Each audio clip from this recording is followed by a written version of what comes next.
Can I taste your juice? Hey folks, PBusardo.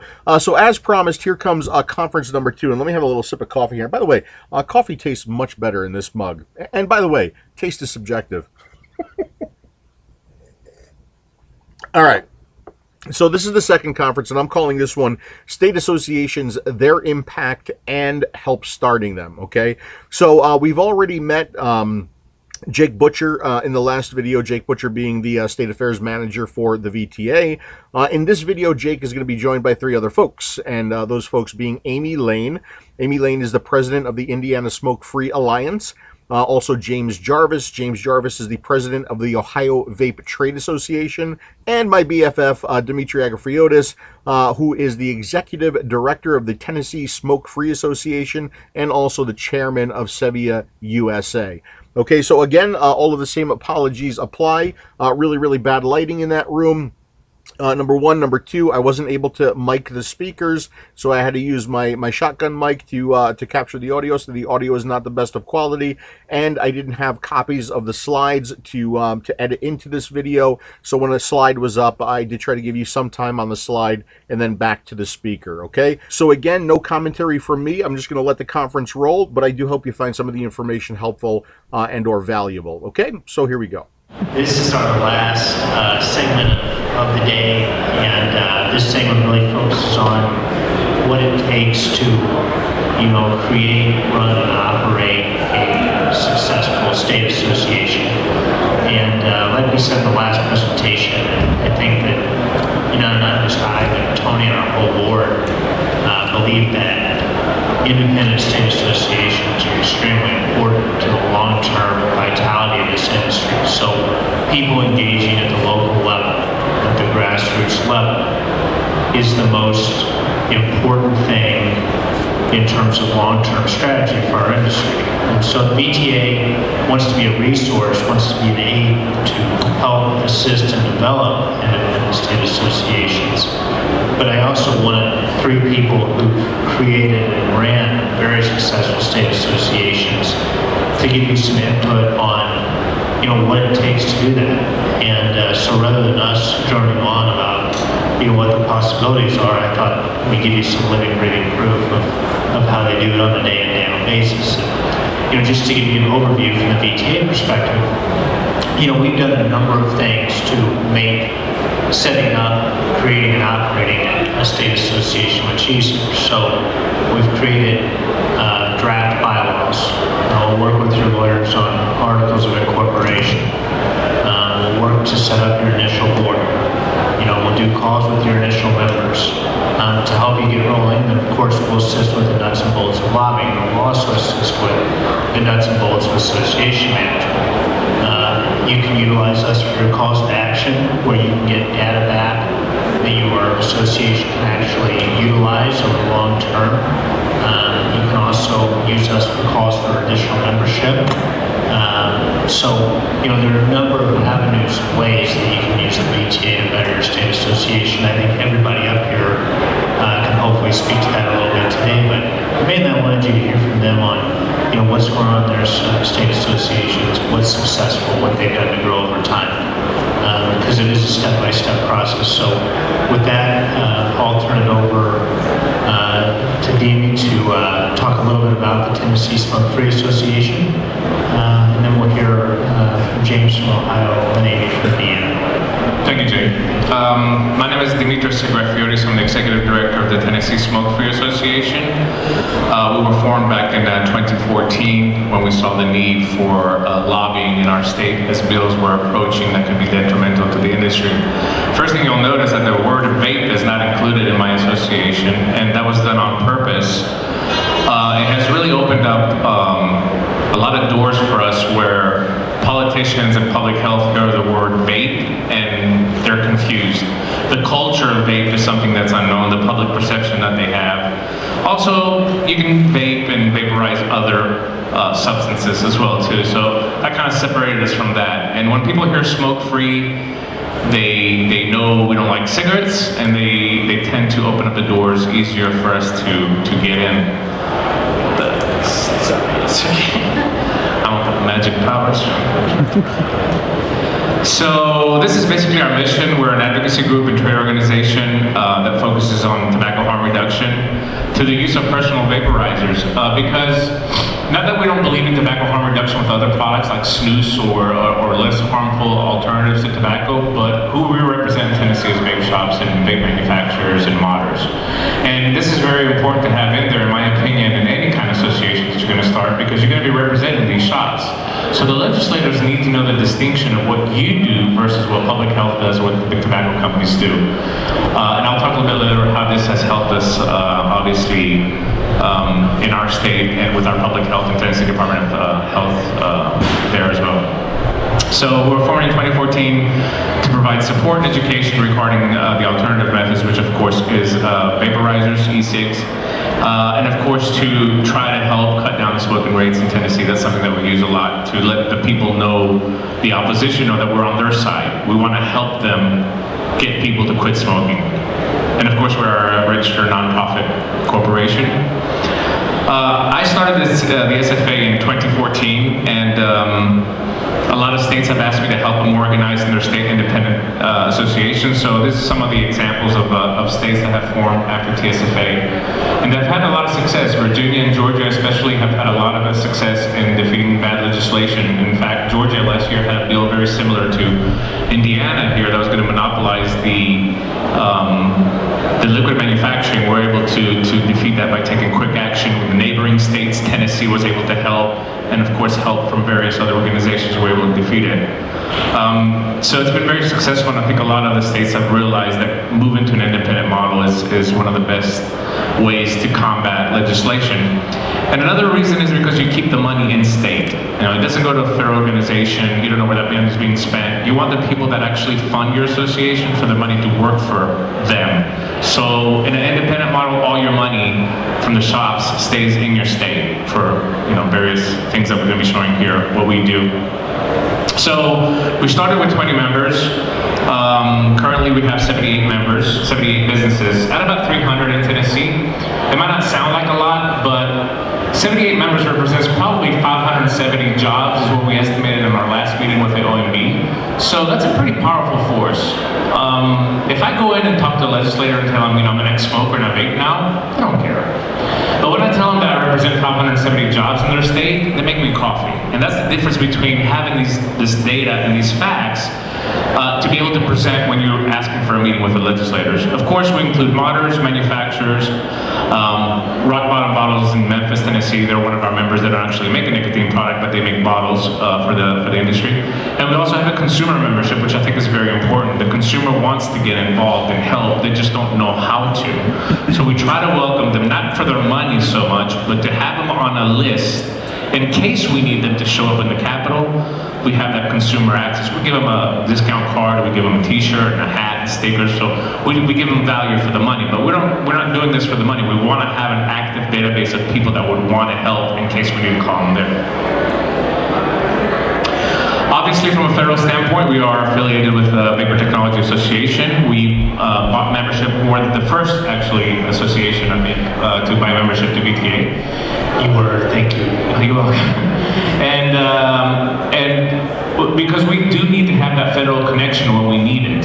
I don't want a federal group telling me what to do in Tennessee. I know my state and our vendors know our state. But if we do need help, we want to have that federal connection to reach for guidance. And it's worked out really well for our state affairs program there to be able to network with the other states that are part of this program. So we have weekly calls, obviously, with Jay. We find out what's happening in our neighboring states. But most importantly, we can share information of how a bill was defeated. You know, we defeated Tobacco 21 last year in Tennessee. So I can help another state that has the same issue with the information that we used. So that networking saves a lot of time. And in a state like Tennessee, where we don't have any bad legislation this year, it's easy for us to lend our resources to other states to help them as well. So that networking is really working very well for a lot of people. Obviously, federal strategy is very important. As we're looking to move the predicate date, we're gonna need some strategic meetings with our representatives. That's where VTA comes in. In District 10, we have Chuck Fleischman. You need to meet with him. We need his help. We need his vote on a committee or a upcoming bill vote. So that's where a federal group really helps you to pinpoint within a state who you need to go after. And obviously, if we need state assistance with something, they're there to help out as well. This is where the majority, this is some of the stuff that we do at Tennessee Smoke Free Association. This is, of course, the majority of where all the money is being spent. We maintain a year-round lobby representation through Bass and Berry. We actually vetted this lobbyist. They represent Jack Daniels, yay, American Express. They're a very big firm in Nashville. They're expensive, but we've had them since day one. And it's very important to understand that you need to have year-round lobbying. This industry needs to stop being afraid of the word lobby. Most of the bills happen in the off-season when people are golfing or having birthdays, you know, with their families. That's where all the talk happens. By having a lobbyist year-round, they get their ears on these bills way before they come and become public. Usually the industry mobilizes when a bill comes. By that time, it's mostly too late. So having a year-round lobby representation keeps you in the loop. We know stuff in Tennessee 6 months before it becomes public, so we can take a call to action and try to squash it before it even becomes an issue. Not once in Tennessee have we called a vendor or a vapor to come to the Capitol to fight for anything, because everything's been taken care of by the lobbyists before it hits. Obviously, it creates a network and a relationship building with the legislators. They open up doors for meetings. The better lobbyists you have, the more relationships you're going to make. If they know these politicians, they open up their doors, they introduce themselves, and they know who you are. Oh, it's the vape guys, you know, coming with Erica, which is our lobbyist there. We need to keep up with the political climate in your state as well, too. So they know what the power is, if it's Democrat, Republican, how the elections are going, so they can fill you into that if you need to do work on a specific legislator. And also, finally, monitoring and working with other industry lobbies, I think, is very important. We were afraid of the word tobacco, but I'm going to tell you what, we beat Tobacco 21 last year with the help of tobacco and National Tobacco, which they don't sell cigarettes.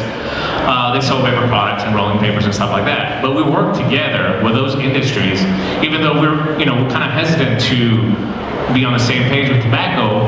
When it's beneficial to both of us, we will have to work with those industries, and they were very vital in crushing Tobacco 21 last year.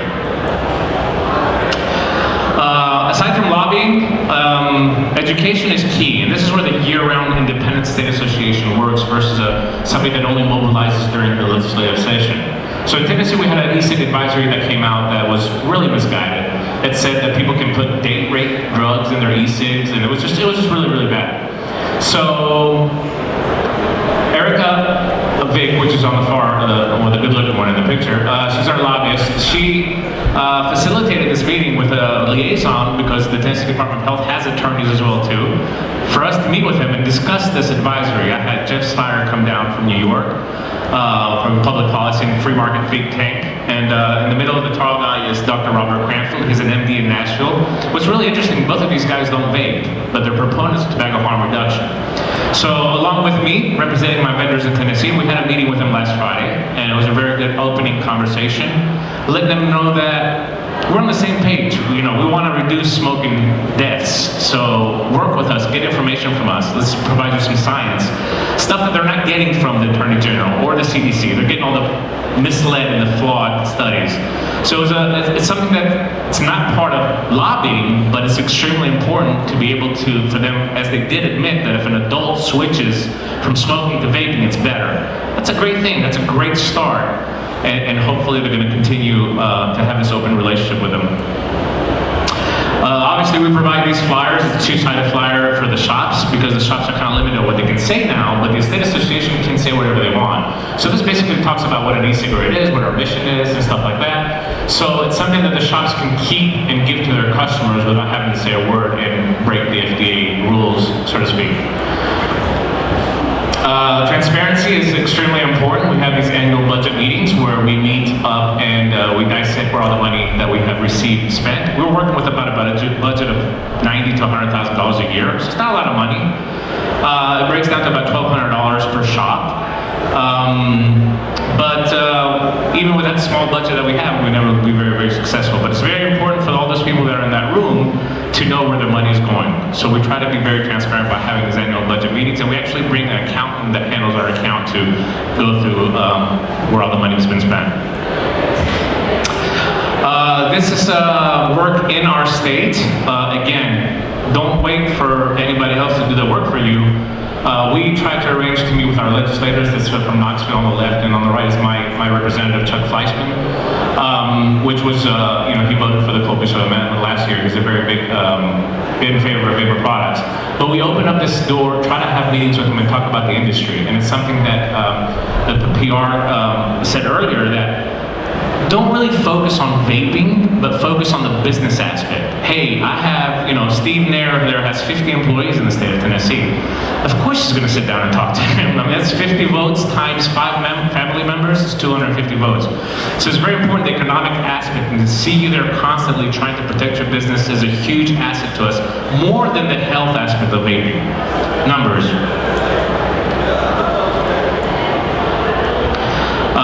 Obviously, we had the VTA DC fly-in. Tennessee had the largest representation there. Again, I'm very proud of that. But this is where the VTA and a federal organization can help you if you want to go in and represent your state in the capital. VTA arranged, they had a lobbyist assigned to us and took us around and had all the meetings that we needed to get across the point that we wanted to move the predicate date. And of course, OMB, we were one of the few state associations that met with the OMB, the Office of Management and Budget last year, where we presented our economic data for our state, because we're able to document X amount of retail feet have been rented from our members in the state. We have X amount of employees, X amount of taxes that we contribute. This is something that we submitted to the OMB when we had the opportunity to set up an appointment. So, in summary, every state should have a professional lobbyist. At this stage of the game, our industry is not a baby industry anymore. So every other industry does it. The concrete drivers of Tennessee have a lobbyist, which I was kind of shocked, but the Boy Scouts of America have a lobbyist. So just like every other industry, we have to have a professional lobby that represents us, and it's our eyes and our ears in the Capitol when these laws happen. And speaking of laws, versus the federal laws, a state law can affect your industry immediately. I mean, look what happened in Pennsylvania. Over 100+ shops have shut down because of the 40% wholesale tax there. So it's more important for the independent group to look after these state laws that can shut down the industry immediately than wait for the federal laws. Obviously, actions speak louder than words. In our industry, there's a lot of distrust for various reasons. But when I started the association, I only had 20 members, but as they saw the work that we did, we have defeated 12 pieces of legislation in the last 2.5 years. We've protected the businesses there. A lot of the shops that didn't want to join us at first now have come back and joined us because the actions speak louder than words. And also we have been very proactive in our state as well too by helping legislation. We passed 18+, we passed child-proof caps before Obama made it into a law. So we try to be proactive to show that we're a responsible industry. No matter what I do in all these states that I've helped, I can come and give you all the information, I can give you all the templates of how to set up an organization and get you in touch with all the right people. But you need leaders, you need people to step up in your state and say, I'm going to do this, because it's a non-paying job. It's really for you to protect vaping and to protect the industry in your state. So no matter what we do to help you, you really need to have people that are really willing to step up and take this responsibility. And to be funded. You can't do this without any money. So you have to be able to collect funds to be able to pay for the lobbyists and the help. And then finally, network with associations that are equipped to help. This is very, very important. Stop wasting time. We've had some failed strategies in the past. We need to look forward, and we need to be able to network with other associations. Something that Amy's going to touch on here in her presentation as well too. She'll expand on a little bit more. But don't be afraid to reach out to other associations as well. I just want to put this up here. This presentation is in memory of Eric Peterson, one of my best friends in this industry. He helped he was one of the founding members for the Tennessee Smoke-Free Association. Me, him, and Nicole went around Tennessee talking to shops trying to get this thing started, so he is missed by a lot of people in the industry, and he's definitely missed by me. So, thank you. Thank you.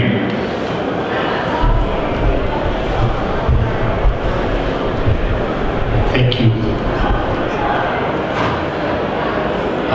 So, are you going last or should I? Okay. So I don't have a real fancy presentation because I just like to talk a lot. So hopefully you guys will enjoy this. My name is James Jarvis. I'm the president of the Iowa Vapor Trade Association as of January 1st. So newly in this position.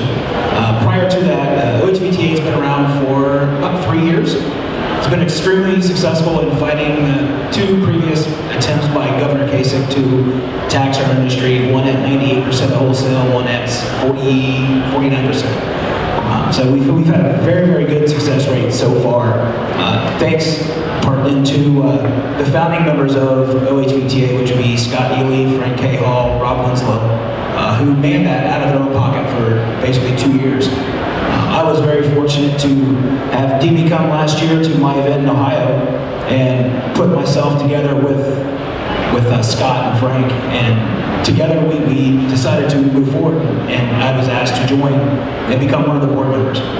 From that point on, we added 145 new members in the last 9 months. So we've been out there hitting the road. Since January 1st, Scott has decided to move on to another position, taking on the federal fight. And then Frank did remain as the vice president of the group, so we have somebody that will keep the ideals going that they had started. But the rest of the board is totally new. And let me tell you what, you try to hold back one thoroughbred, we've got 7, that are just out there hitting the streets every day. In the last 2 weeks, we've added, I believe, 10 new memberships. So, we haven't stopped, and we're not going to continue to stop. We have fantastic folks out here. Chris from Cool Breeze Paper in Indiana. Indiana's having a lot of success now, but before it was really, really a struggle for those guys, and for them to invest in our organization meant the world to me. Cyber Liquid's out there. They, California, we know that what's going on in California isn't the greatest situation in the world, but they've decided to invest in our organization. So it speaks volumes for what we can do whenever we work together and think outside of the box sometimes. 4 months ago, I started laying the groundwork for OHVTA to have a federal lobbying group, or federal representation from the VTA. After 4 months of conversations and long nights, we are proudly finally able to say we are a member of the VTA. And those of you that have not selected a federal group to represent you, there's none better than these guys. Tony and Jake here just bust their ass nonstop to get things done for us. It's been a world of help for me on my end, getting our folks organized to move forward. There's a lot of good things to come, and there's no stopping us now that we have both a dotted line to the federal and are in control of our own state. We're getting ready to go up against this 69% tax. Next week, the Ways and Means Committee starts, and Tony is going to come in and testify for us. And I'm going to be speaking, and there's probably another 9 folks that I know of from just our group. And then we've also been able to form a coalition, much like Demi had said, with tobacco folks, cigar folks. It doesn't matter to me. We have people that are tobacco shops that are in our organization. If they're going to do the right thing, they're going to support advocacy, they're going to support the future, we need to really step up and accept those folks, because we can't move forward by ourselves. We need a team to do that. So, all I'm going to say, I'm going to close it off pretty quickly, but Ohio is proud to be a part of the VTA. We're looking forward to a huge success over the next year, and we cannot wait till we beat not only our state, but the FDA. We're proudly one of the folks that are actually mentioned as a plaintiff on the right to be smoke-free case. So we're really, really proud about that, and we hold that really, really high. So I'm thankful to be a part of it. I'm glad I could be here today, and I'm going to kind of turn it back over to you. And I owe everything from an advocacy standpoint to this man right here. He drove me to be a better person, and it's been phenomenal. So thank you. Sweet. Thank you, James. Sorry, I'm getting like Yeah, easy there, easy. Can you fire something out to you? wow. So, I think that, both these guys talked about working with other groups. And so whether, we're going to agree with, the cigar folks or the tobacco industry all the time, or, the public health groups, etc. I think that the key thing to remember is, in lobbying and advocacy, parties are going to disagree at times or work together other times, but it's important where you agree, work together collaboratively, where you disagree, you do so in a respectful manner and move forward in advocating your position. And that's something that both these guys have done really well. It's something I think the last panelist, Amy Lane, has done extremely well in Indiana in the past year, and so Senate Bill 1 is really her baby. So I thought I'd turn it over to her to let her talk a little bit about Indiana and expand on what these two gentlemen said a little bit about Senate Bill 1. Thank you. Yeah, I often think about how I want to begin these speeches and how I want to tell you guys what it means to be affiliated with VTA. And I want to give all the credit back to you guys as well, because we would not be anywhere in Indiana without VTA. And I'm going to tell you, we tried with another association. We did. We tried to work with some other folks and tried to listen to their ideas. And they knew what we were facing, and it just never came to fruition. I made that phone call to Tony Abboud and I said, Tony, I'm done. I need help. We're drowning. We got to get this done. I have an opportunity. Can you help me? He said, absolutely. Next thing I know, next week I was talking to Jake Butcher, and off we went. So what I'm going to talk about, we will get to the Indiana stuff, I promise. I will give you guys all an update on where we are standing, but I did promise them I would give you a presentation on what to do about your state trade associations, because we're one of the newer ones too. I know that James technically formed, but he's been working on this a long time. So have I. But I'm going to talk to you guys about how to start it, how to start in your state, and where that beginning needs to happen. So, where to begin?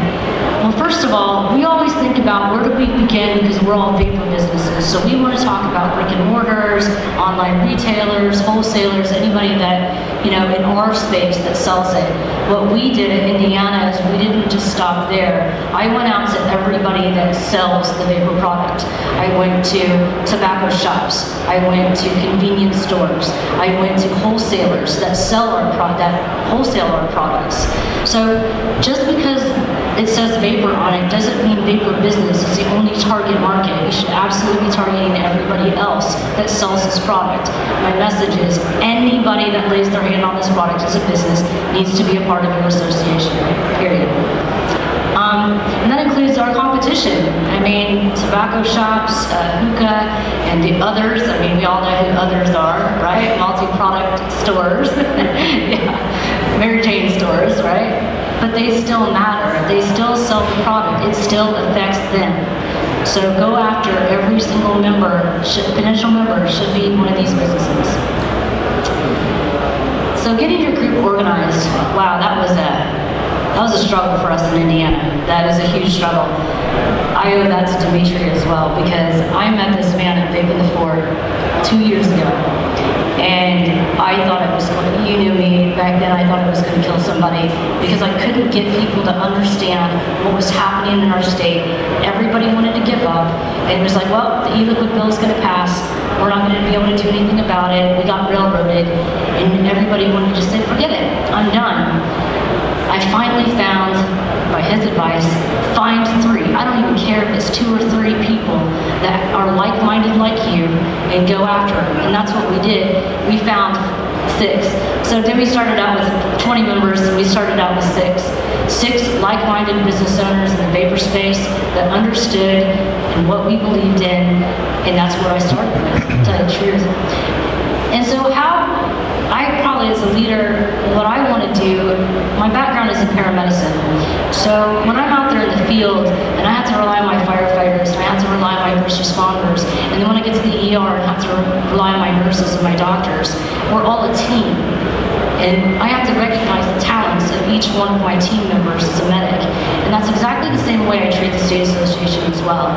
So some people tell me, Amy, I don't have time. I really don't. I would love to do what you do and run around everywhere, but I just don't have time. Is there any way I could just throw money at this? Yeah, sure, great. Throw a lot of money at it. Perfect. Or I have somebody that's really, really good at doing PR, and they love PowerPoint. I don't like social media. So I've got people that are helpful in that. I don't know how to do it. So recognize your talents and the memberships that you have and utilize them, because every member wants to feel special. They want to feel a part of the organization. So let them be a part of it in the best way that they can be. Don't try to put them in a category that they don't fit in. Don't make it somebody who's an accountant that sucks at math. Don't do that.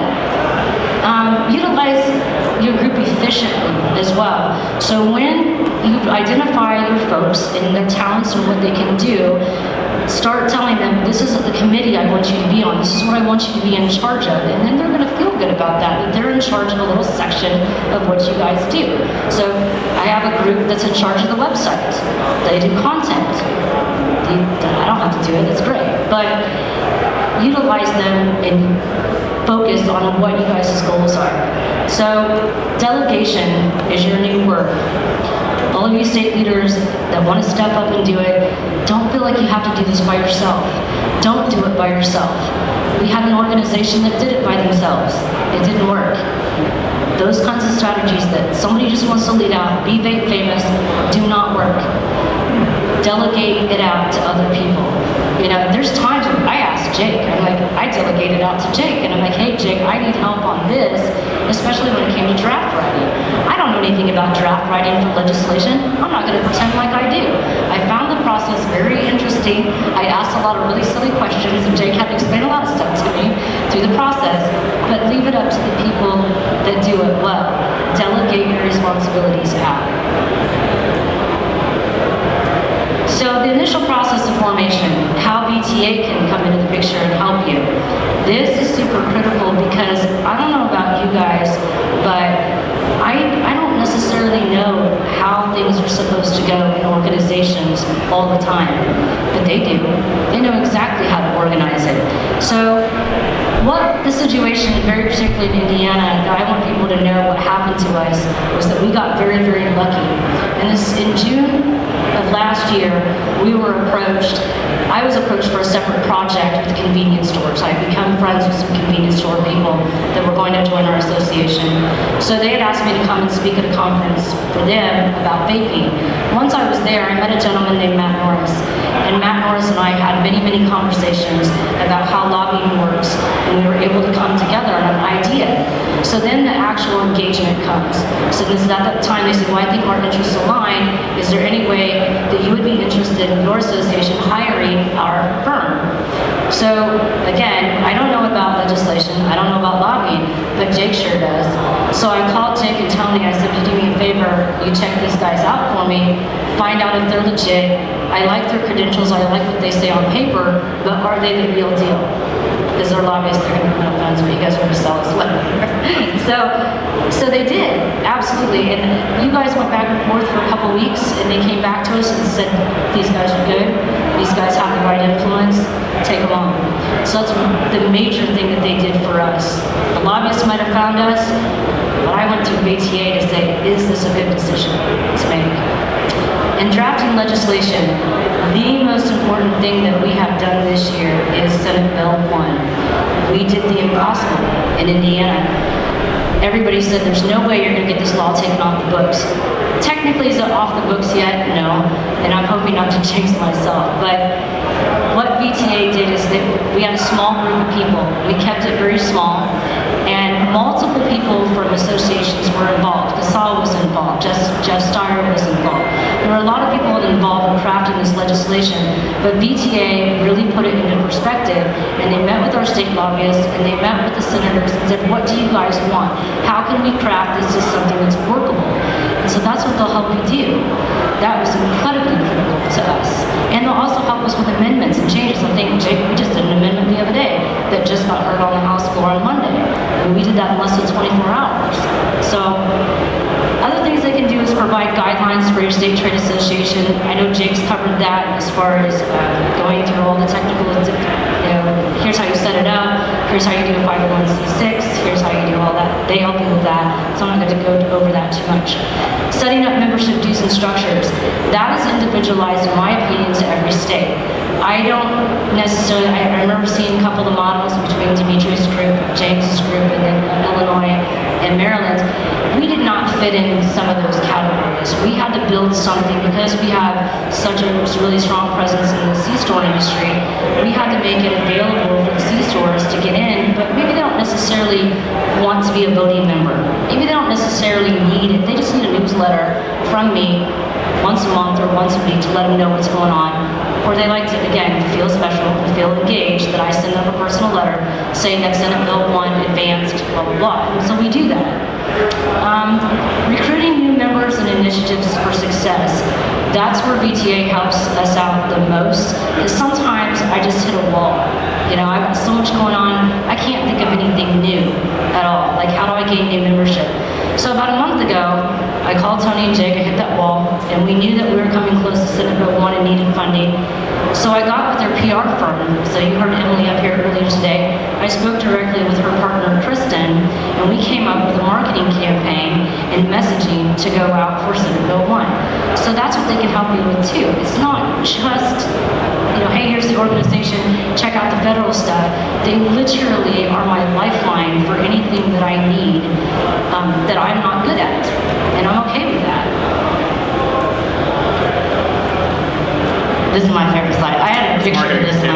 You like that? I'm marketing the kids. Luckily, this is an adult-only 18-over event, right? Assistance in getting through all legal jargon, that's definitely something that Patricia has helped with, Cushman has helped with. The VTA legal team definitely helps with that. I don't know lawyer speak either. I hand it off to them, they translate it, put it back to me in terms I can understand. Help with fundraising and campaigns. Again, we set up this whole marketing campaign on our website now. You see donate to Senate Bill 1. It's a very specific campaign that targets why you need to donate to Indiana.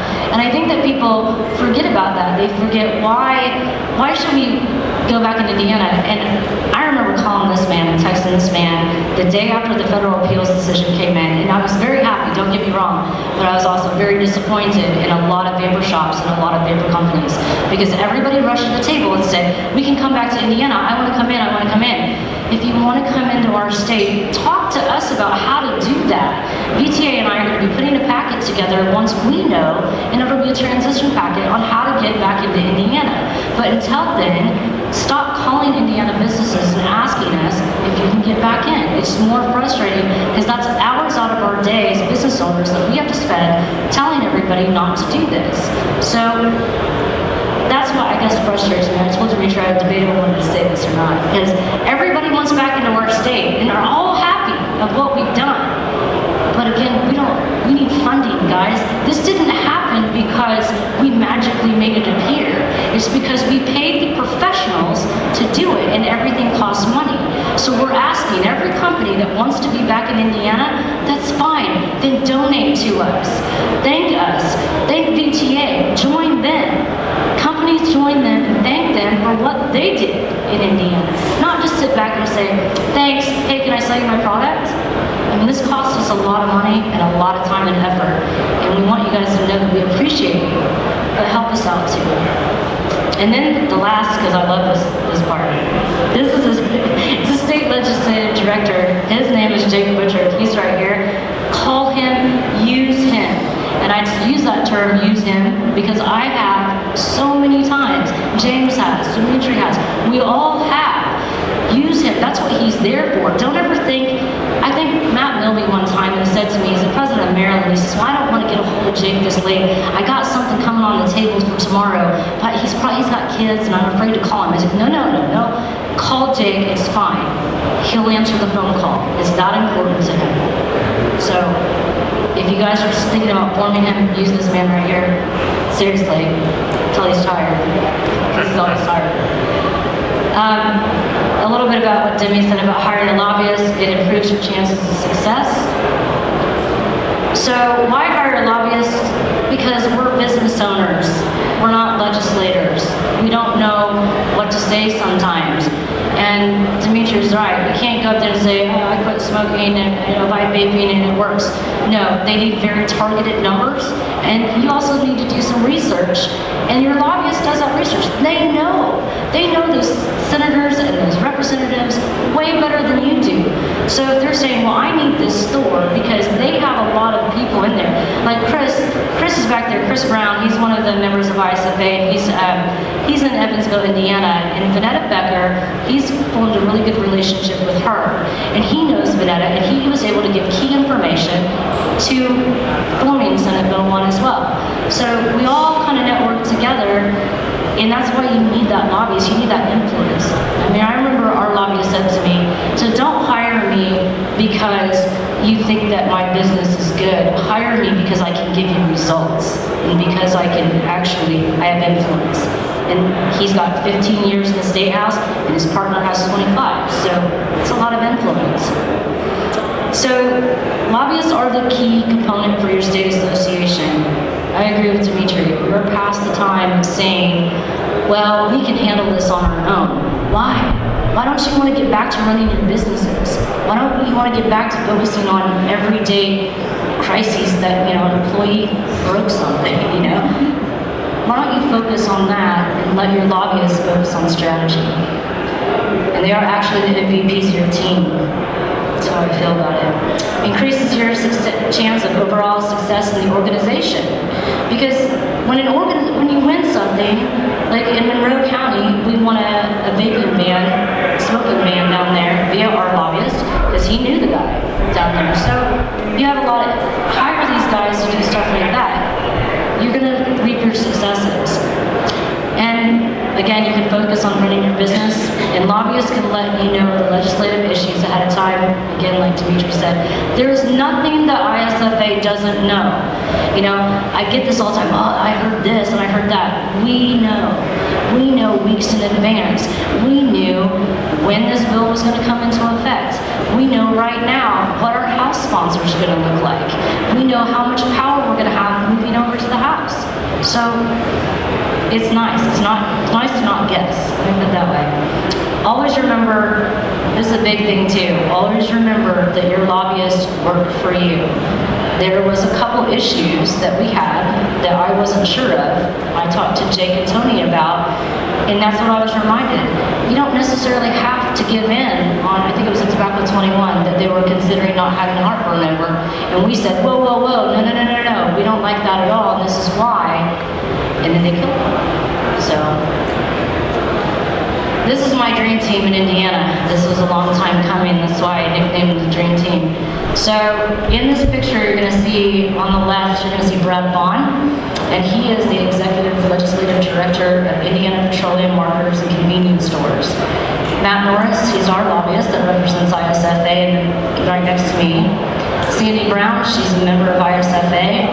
And then Mike Lepper, he also works in the same department, but he represents Turning Point Brands. So why I wanted this picture up there to show you is it's just not vapors. These are multiple businesses coming together supporting one cause. And this is who's been working on Senate Bill 1. Not just us, not just VTA, everybody in that picture, and 3 more associations, the Grocers Association, the Wholesale Retailers Association. They're all working on this with us as well. So keep that in mind, use your resources, and we certainly have. And I think that's why we're successful. Again, Debbie and I have been hashtagging that all the time on Smoke Free Radio. No more failed strategies. Stop giving in to people who don't give you results. Period. Using your available resources, how to use what you already have. Now we talked about the members, right? We talked about each one of them and their qualifications. So I wanted to talk to you about your membership and know who they are. So use your surrounding, you guys are surrounded by fellow businessmen and women, so use that resource for networking. So, I think there was somebody that needed bottles the other day, or they needed a better deal on something. That's what you're there for. Network amongst each other. Because I'm certain when you got a wholesaler in your group, I'm certain you got a juice manufacturer in your group, start talking to each other about that. That's what your association is for. And encourage your members to be actively involved. Activism is really, really hard, but I think the way you can do it is doing it by piecemeal. Instead of saying everybody needs to help with all this stuff all at once, break it down. Be a leader, break it down, recognize their strengths, and have them, and they'll be more active. Network amongst each other to solve the problem. So, network outside of your groups, network inside of your groups. That's my message on that. Know your community. Make it an association goal to always get to know your local politicians. Formulate a plan of action to meet with your local health departments, mayors, and city councils, and key memberships in your area. Follow important issues that you are a member of your community. So we all have Facebook, and we all have Twitter, and we all follow each other, right? Well, who's following the health department in your state? Are you guys following them? Are you guys following the tobacco-free people in your state? Because they're out in droves. tobacco-free American Lung Association and the health department at every single meeting in your state will show up. At every county meeting, at every city meeting, somebody will be there. So do you know them? Have you talked to them? Make that an association goal. So now that this is over, we all talk about Indiana. I'm sorry, I'll leave the summary, I won't repeat that, but let's talk about where we're at with SB 1. Make it very, very clear. Senate Bill 1, we are halfway at the mark. We just passed out of the Senate. Super happy for that. Jake, I don't know about you. I didn't think that we were going to do what we did, honestly. That was amazing. I was standing on the top floor and I'm looking down at the legislation and I'm watching all the votes come in and I'm not seeing any red, well, except for one. I saw one red, no vote. Everybody was green. Do you know what that means? How much power that is going into the House of Representatives with that much green votes? That's a lot of influence saying, we back this. So we've got good senator sponsors aboard. I don't know if I can announce this, I probably can by now. Are they signed up? I'll just tell you. So our big sponsor for SB 1 in the House is the majority, the Senate is the House Majority Leader. And another co-sponsor is the House Minority Whip. And we've got 5 other ones that we're talking to this week. So we're walking into the House with some serious presence. Senate Bill 1, we know that will pass. What it looks like by the time it does, we're hoping to not let any amendments in. We're hoping it's going to pass as is. That's our goal. So what's that look like for you guys as vapor businesses? There's a timeline to it. At best, you're going to look at April. So we end April 15th. This bill will be effective immediately. You're not going to have to wait till July 1st, hopefully. But don't ask us what we're going to do until then. We're trying to get just through the session and get this bill passed. You're asking us about something that's going to happen in step 54. We're trying to get step 1 in the books. So let us work. Let us get SB 1 in the books. Okay? Other stuff that happened today in Indiana, I told you about Monroe County when we defeated a smoking ban down there. My county just lit up.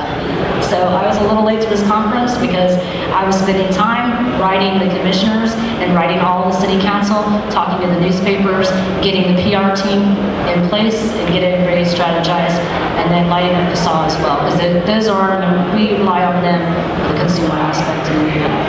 So that's where we're at. Give us time. We'll get some things together. We'll keep you updated. Please follow us on Twitter, on Instagram, on Facebook. Our website is indianasmokefree.org. We have donations there. Please help us in donations. Be that company that says, yeah, I want to help Indiana. I want to thank VTA. I want to help them and support them. So that's all I have to say about Indiana, like a bunch of stuff.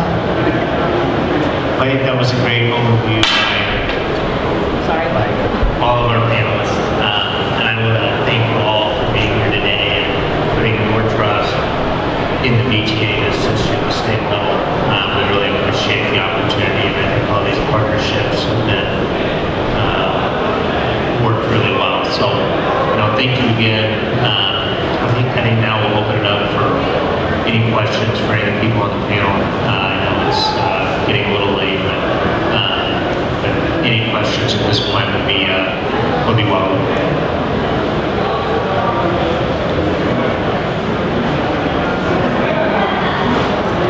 By the way, PBusardo's in the audience. I get a plug from my buddy. He'll fire me if I don't mention it every hour. Yes, assisting us with reporting today. I also want to thank the crew in the back for assisting us today, for making sure my mic works that I struggle to use. So thank you again. Yeah, sure. We talked about Massachusetts. We talked about Massachusetts earlier with you, about the 40%. Is there something else? How long would we wait for that to actually come and be implemented? Since you said it's already gone up to another level. Which issue? I'm sorry. On the Massachusetts 40%? Yeah, so that bill is in committee at this point, so it would have a floor vote and then another committee to go through before the end of your General Assembly. So it's got a number of steps left to go through the process.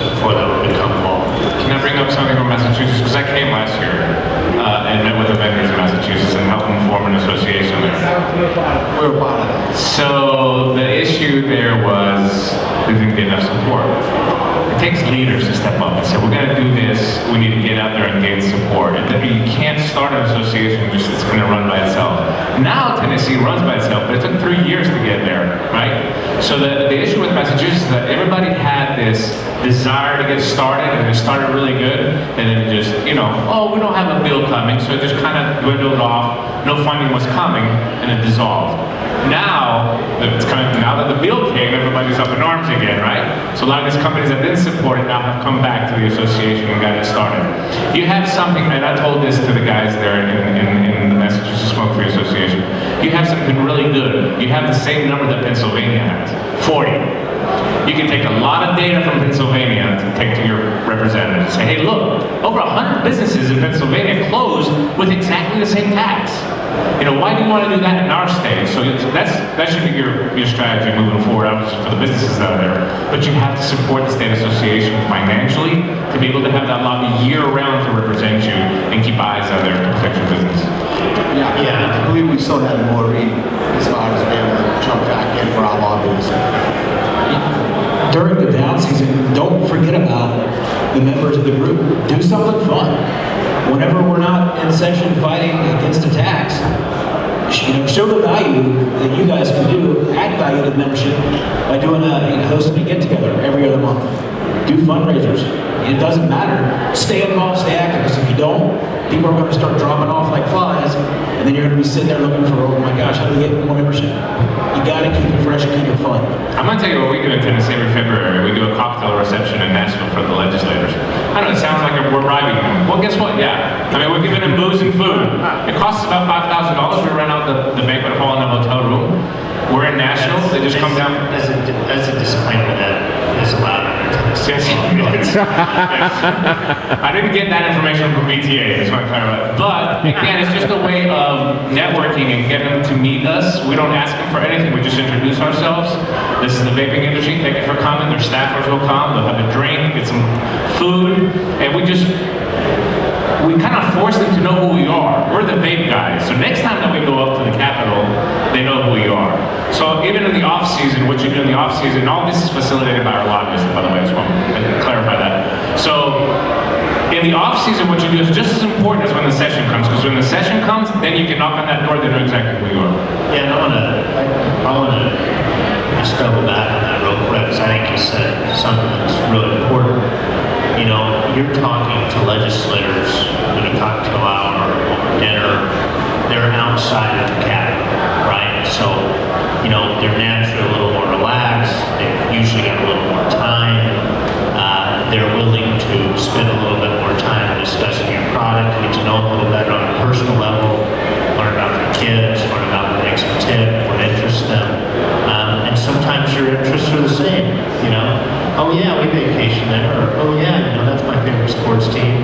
So, those things help connect too, and those are really important. Just on a personal level, you guys are all business people, you know this. You want to do business with generally the people you like. People we have something in common. And legislators and policymakers are no different. And in the off season, you should be meeting with them in their districts. You should be doing tours of your shops, of your manufacturing facilities, of your warehouse, so they can see your employees. They get that personal connection, especially for the members who represent districts where you have physical locations. So those things are really important. Thank you, highlighted something that, sometimes people kind of frown upon, but it's just like any other industry. You want to get to know the people who you're going to be working with, and they do too. And so, point well taken on that, and I appreciate you raising it. I think that whenever it's off-season, the leadership of the group, it's probably more important for them to engage the members of the organizations than it is in the beginning when we're fighting the taxes. We've got a plan in our group that once this tax vote goes down, we're going to defeat it. And we're going to go step by step, store by store, and thank those folks that have been with them for 3 years.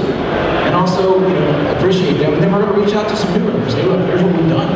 But don't forget to go back and say thanks, because that will go a long way.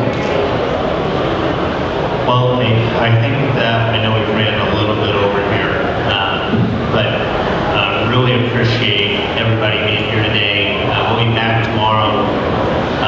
some additional panels. And I'm sorry, Tony, it's eluding me what. Yeah, no, there's 2 panels in the tomorrow. One's at 11 and one's at 1, so before and after lunch. They're both geared towards, well, they both are geared towards retailers in the morning. Patricia Kopsevich is going to speak about the recent FDA guidance and how that affects retailers. What can you do in your shops? What can't you do in your shops? The FDA has come out with these guidance documents that are as clear as mud. So she's going to break that down. And then at 1 o'clock, Chris Howard is going to talk about marketing under the under the FDA's regulatory scheme. Kind of some do's and don'ts of marketing, things you need to be thinking about. So that applies not just to retailers, but to manufacturers as well. So I want to close by thanking our panelists up here, thank everybody who presented today, and everybody who was able to come to the session. So thank you again, and everybody have a good evening. Thank you.